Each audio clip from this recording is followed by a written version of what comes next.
pastor Silas Malafaia fez um forte discurso na manifestação pacífica na praia de Copacabana. Apesar de ser pacífica, ele sempre faz duras críticas ao STF e especialmente a Alexandre de Moraes. O ministro Alexandre de Moraes é um criminoso! Porque alguém tem que começar a ser preso. Os pastores ir pra cadeia, né? Um dia tá vamos pedir oração pro pastor Neissil, tá preso. Porque pregou o evangelho.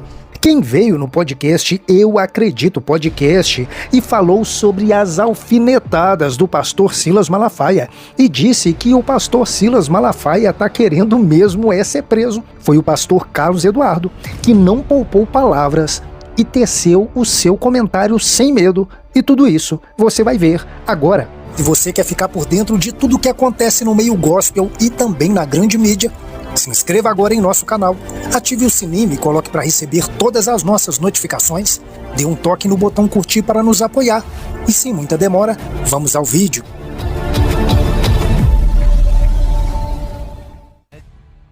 Todos sabem que o pastor Silas Malafaia fez uma aliança até o momento inquebrável com Bolsonaro. E com o risco de Jair Bolsonaro ser julgado por alguns crimes contra o país, o pastor Silas Malafaia fez uma manifestação pacífica na praia de Copacabana e sentou o bambu sem dó em toda essa situação. Confira. Do Brasil, preste atenção, por favor, que nós estamos falando em anistia, mas você precisa entender por que essas pessoas estão presas. Eu vou fazer aqui declarações fortes e vou provar, porque eu não vim aqui para fazer acusação leviana. Então eu vou fazer uma declaração e vou provar minha declaração. O ministro Alexandre de Moraes é um criminoso!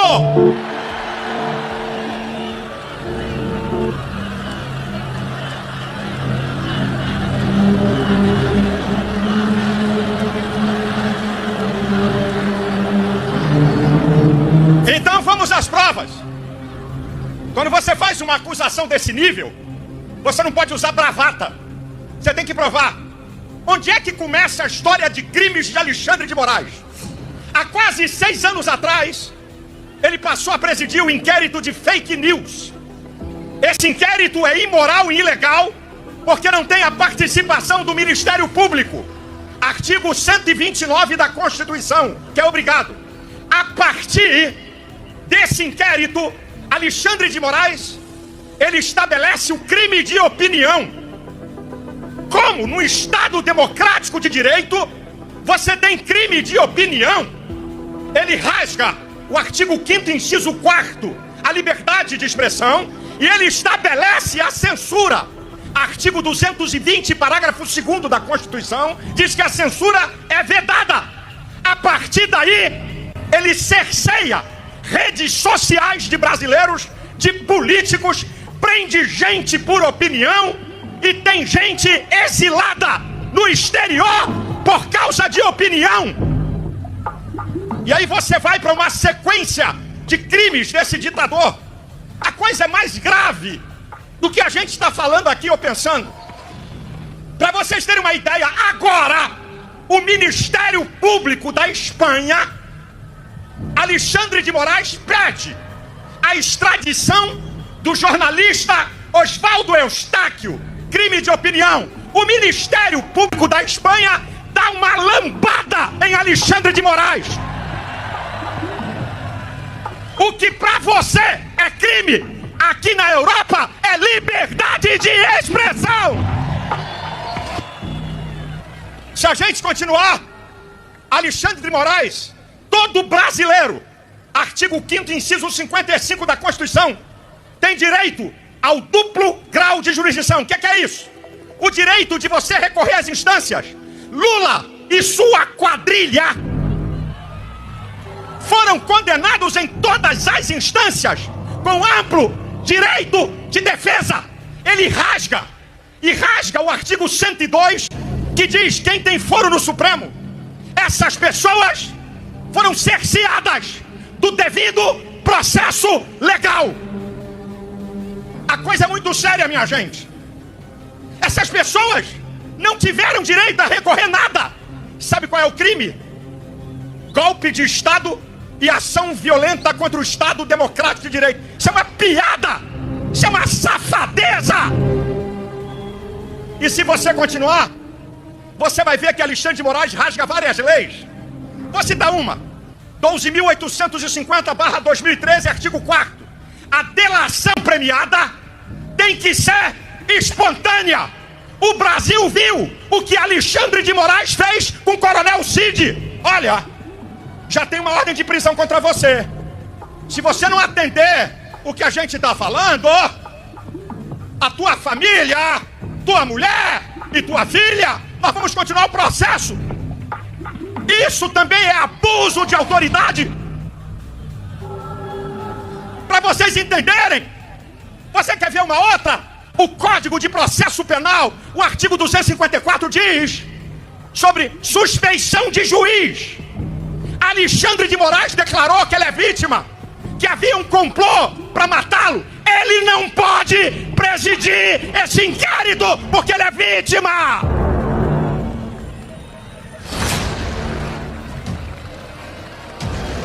Eu podia continuar mostrando para vocês as leis que ele rasgou.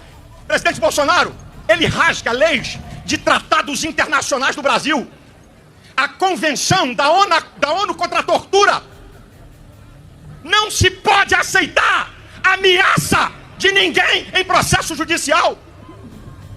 O Pacto Internacional de Direito Político, artigo 14º, livre a sua defesa e você não pode auto se incriminar. Agora eu vou para uma segunda parte, para encerrar minha palavra, e eu vou provar para vocês que não houve nenhuma tentativa de golpe. Pura perseguição política. A segunda parte, para encerrar minha palavra, e eu vou provar para vocês que não houve nenhuma tentativa de golpe. Pura perseguição política a Bolsonaro e à direita. Então vamos às provas. Eu vou encerrar minha palavra. Prova número 1. Entre os dias 2 e 8 de janeiro, Lula no poder, a ABIN, Agência Brasileira de Inteligência, enviou mais de 30 alertas ao governo, dizendo que poderiam haver manifestações violentas. Nenhum alerta fala em golpe. E qual é a prova? Que a polícia militar, que toma conta de manifestações, estava lá.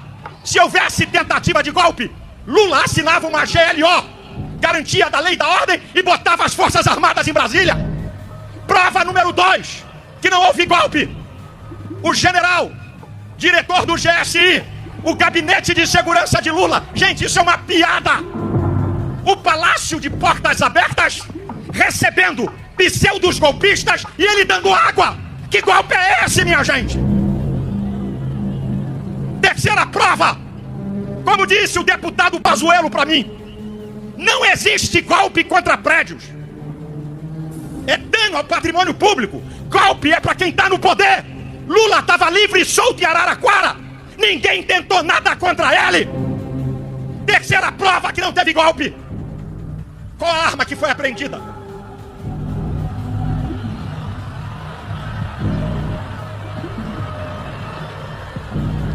Essas mulheres e homens que foram presos não tinham nem pedra na mão. Golpe sem armas não existe. Quarta prova. Ah, meu irmão, eu não vou levar nada pra casa, vou deixar tudo aqui.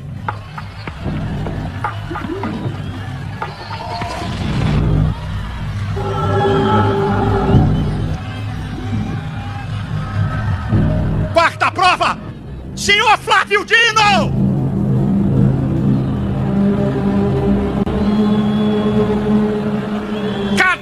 As imagens das câmeras de Brasília! Ou ele apagou ou escondeu!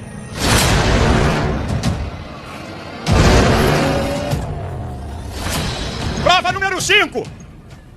Como é que Jair Messias Bolsonaro é colocado no inquérito de golpe e ele estava nos Estados Unidos? Pato Donald, Mickey, Tio Patinhas. Bolsonaro estava na América. Eu pergunto à Polícia Federal e Alexandre de Moraes, cadê as conexões?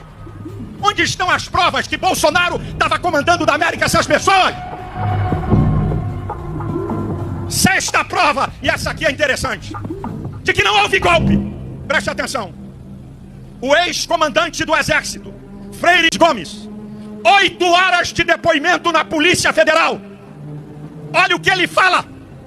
O presidente Bolsonaro apresentou hipótese de GLO, artigo 142 da Constituição, hipótese de estado de sítio e de defesa, do 136 ao 109, com detalhe, para estabelecer estado de defesa e de sítio só com a aprovação do Congresso. Que golpe é esse com a Constituição? Quem inventou a farsa diminuta de golpe foi uma jornalista inescrupulosa de O Globo.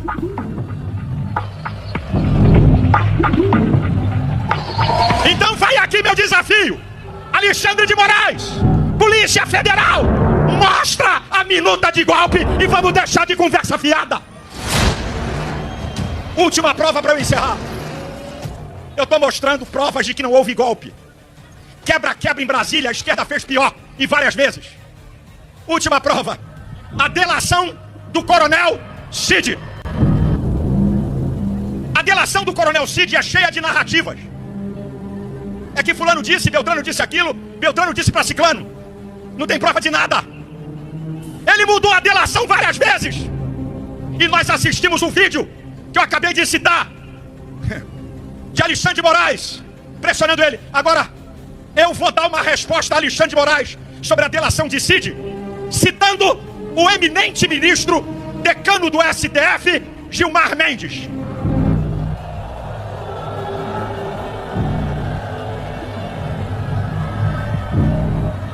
Olha o que Gilmar Mendes cita no plenário do STF. Essa maneira de delação, onde a pessoa só é solta depois que fala o que eles querem. Você sabe o que Gilmar Mendes disse? Que é tortura, coisa de pervertido. Alexandre de Moraes, Gilmar Mendes diz que esse tipo de delação é tortura e coisa de pervertido. Dados que você talvez não saiba. A primeira turma do STF, que vai dizer se admite ou não a acusação, escuta o lance. Zanini, advogado de Lula. Flávio Dino, comunista, e chamou Bolsonaro de demônio. E Alexandre de Moraes. São 5. Já está 3-2. Agora escuta, gente, a covardia. O julgamento de Bolsonaro já está feito. Qual é a prova? Escute. O processo tem mais de 80 mil páginas. Os advogados têm 15 dias. E a primeira turma vai ter 10 dias. Que julgamento isento é esse? Eu vou encerrar dizendo: senhores ministros do STF, os senhores estão respaldando um fora da lei e um ditador. Estão jogando na lata do lixo a Suprema Corte. O STF tem sido o Supremo Tribunal da Injustiça e o Supremo Tribunal da Politicagem Barata. Senhores deputados e senadores, anistia já! Eu termino.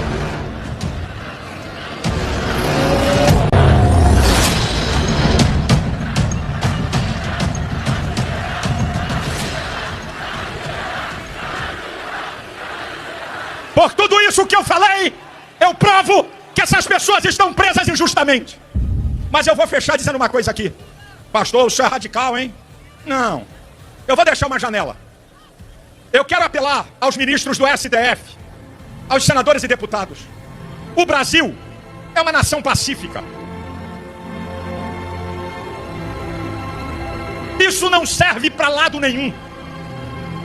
Aonde vamos parar se Bolsonaro for preso?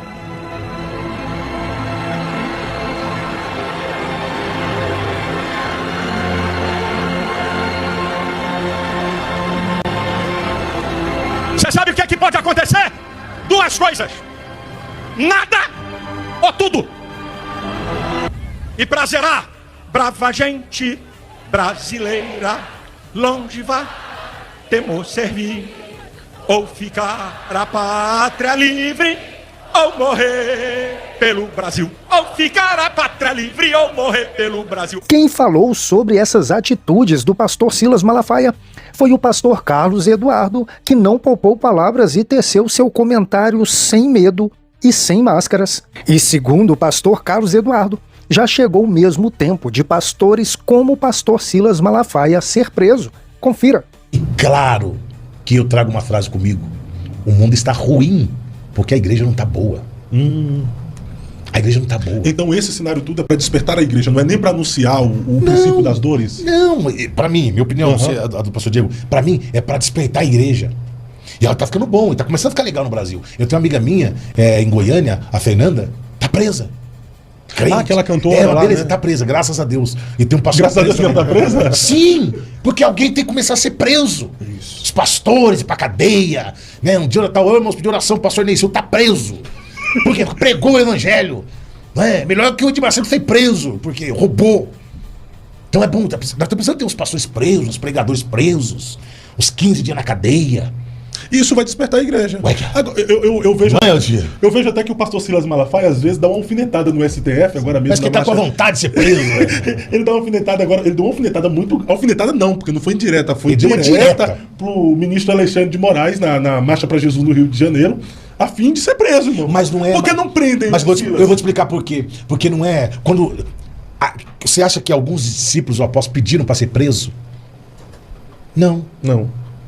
Eles não foram presos, entre aspas, por um ataque, não, aspas, tá? Um ataque ao sistema judiciário. A prisão se deu porque eles deram prejuízo no mundo espiritual. Perfeito. A igreja precisa começar a dar prejuízo no mundo espiritual, aí. Não é só, mas nós temos lá políticos lá. Não. Nós precisamos começar a dar um prejuízo no mundo espiritual. Que prejuízo que a igreja está dando no mundo espiritual? Que Paulo deu prejuízo aí. Paulo e Silas. Quebrou. Em Éfeso quebrou. Os caras começaram a trazer, os bruxos começaram a queimar livros no meio da praça, começou a trazer prejuízo. Quais os prejuízos espirituais que a igreja tem trazido? É sobre isso. Nós precisamos ser presos, não porque somos bolsonaristas de direita, porque cantamos o hino nacional e gritamos. Não, nós precisamos ser presos. Porque vamos olhar pro Lula e dizer, sua raposa endemoniada. Sai, demônio, ele vai cair endemoniado, distribuindo. Vamos prender esse Diego, ele invocou o mal no nosso presidente. O Diego vai preso. É por essas razões. É por algo maior do que política. Vendo a sua fala, eu lembrei até de João Batista, né? Que pegou na carroça do Filipe, o irmão de Herodes. Chamou Herodes de raposa velha. De raposa velha, né? E aí foi preso. E a cabeça decepada. Mas era política aquilo? Não, era um confronto. Era o anúncio do evangelho do reino. E ele confrontando o pecado de adultério de Herodes. Você é um adúltero. Você casou com a mulher de seu irmão. Você é uma raposa velha. Ananias que feriu Paulo no rosto. Paulo disse, parede branqueada, Deus se ferirá. Entendeu? Assim, não é ir pro embate, chamar o presidente de ladrão, o Xandão de... Não é sobre isso, não. Claro que essa defesa é importante. Eu não estou dizendo que ela não seja. Mas eu estou dizendo assim, e espiritualmente, a igreja precisa ameaçar o inferno espiritualmente, aborrecer a roupa manchada de sangue, arrebatar alguns do fogo do inferno, moer, subir nos morros, botar pra quebrar, fazer aquele traficante entregar as armas, dobrar o joelho, aceitar Jesus como Senhor. É sobre essas coisas. Então volta na fala anterior aqui com o pastor, tá faltando o poder.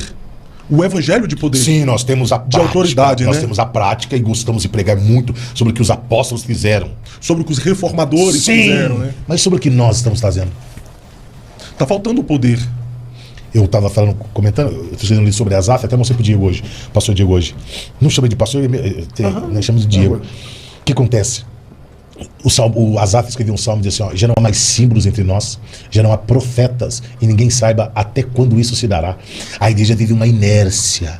Nós vemos agora os pregadores entendem. Eu sou pentecostal clássico. O que é pentecostal clássico?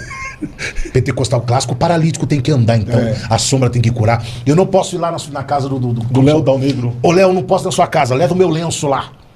E põe lá no parente seu que ele vai ser curado. Isso é pentecostalismo clássico. Pentecostalismo A clássico. sombra também, né? Pentecostalismo clássico, você corre, grita, pula igual um doido, cada vez estoura e roda no poder. Isso não é pentecostalismo, não, irmão. Isso é resultado de uma ação do Espírito Santo, talvez do Espírito Santo, ou talvez minha uma alegria no momento. Só isso. Só isso. Nada mais. Né? Emocional.